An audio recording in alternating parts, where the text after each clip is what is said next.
Hi friends, welcome to Ratna's life style. ఈరోజు మనం మజ్జిగ చారు ఎలా తయారు చేసుకోవాలో చూద్దాం. ముందుగా ప్రిపరేషన్ చూద్దాం.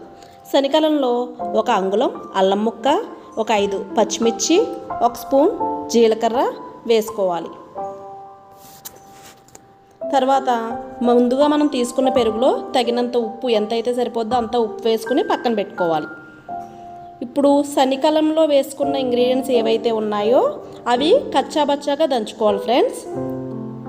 అవి కచ్చాబచ్చాగా దంచుకుంటేనే మనకి అక్కడక్కడ అల్లం పచ్చిమిర్చి అవి తగులుతూ తినేటప్పుడు చాలా బాగుంటుంది.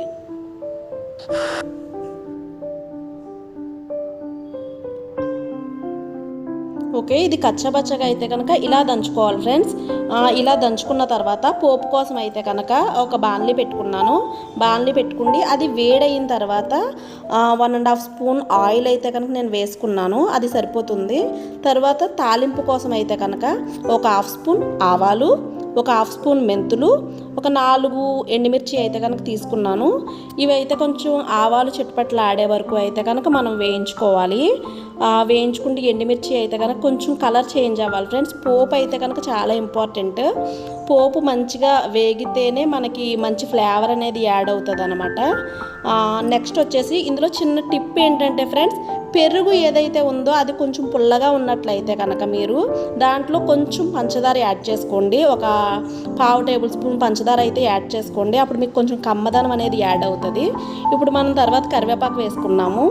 కరివేపాకు కూడా ఫ్రై అయిన తర్వాత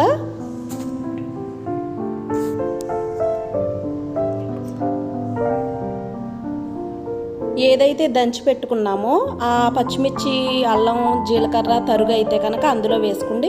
కొంచెం పచ్చివాసన ఏదైతే ఉందో అది పోయేంత వరకు అయితే కనుక వేయించుకోవాలి. నెక్స్ట్ ఇందులో నేను కొంచెం క్యారెట్ తురుము అనేది కూడా యాడ్ చేస్తున్నాను. క్యారెట్ తురుము అనేది యాడ్ చేస్తే నెక్స్ట్ కమ్మదనం అండ్ స్వీట్నెస్ వస్తుంది. చాలా బాగుంటుంది. ఒకసారి ఇలా కూడా ట్రై చేయండి. కొంచెం ఒక 1/2 ఇంచ్ అయితే కనుక సరిపోతుంది. 1/2 ఇంచ్ అండ్ ఒక క్యారెట్ తీసుకోండి ఫ్రెండ్స్. చిన్న సైజ్ క్యారెట్ తీసుకుంటే సరిపోతుంది. ఇది లైట్గా వేగితే సరిపోద్ది, అంతకుమించి అయితే అవసరం లేదు. దాని తర్వాత ఏదైతే కొంచెం కొత్తిమీర తీసుకున్నాను, సన్నగా తరిగిన కొత్తిమీర అయితే తీసుకున్నాను. కొత్తిమీర కూడా వేసుకుంటున్నాను. తర్వాత ఒక 1/2 టేబుల్ స్పూన్ పసుపు, నెక్స్ట్ కొద్దిగా కారం కూడా వేసుకుంటున్నాను. ఇవి ఏంటి అని అంటే కనుక మంచి కలర్ అనేది మనకి కారంతో అయితే మంచి కలర్ అనేది వస్తుంది ఫ్రెండ్స్. దాని గురించి అని చెప్పి నేను కారం యాడ్ చేస్తున్నాను. చాలామంది అయితే కారం వేసుకోరు. ఈ పచ్చిమిర్చి ఇది అయితే ఏదైతే ఉందో ఆ కారం అయితేనే వాళ్ళకి సరిపోతుంది. ఆ తర్వాత ఇది గ్యాస్ అయితే నేను ఆఫ్ చేసుకుంటున్నాను ఫ్రెండ్స్. ఎందుకనంటే పోపు వేడిగా ఉన్నప్పుడు అయితే పెరుగు వేసుకోకూడదు. ఒక 5 నిమిషాలు ఆగిన తర్వాత అయితే కనుక పెరుగు అందులో మిక్స్ చేసుకోవాలి. పోపు మొత్తం చల్లారిపోవాలి.